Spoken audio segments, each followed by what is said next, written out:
Language set कर दो जो भी है। हाँ, और यहाँ से ये सेट होगा इस तरह से। और इसकी कार्बन कॉपी भी नहीं हो सकती कोई, एक ही मास्टर निकलेगा। ओके, एक मिनट।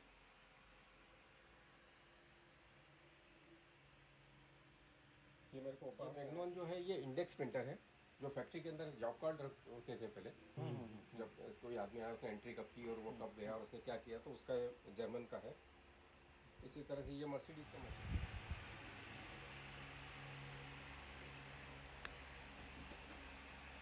उसका पोस्टर। सर ये आपकी फोटो है क्या? ये मेरे पिताजी जो माधव प्रसाद जी उधर बैठे हैं लोग।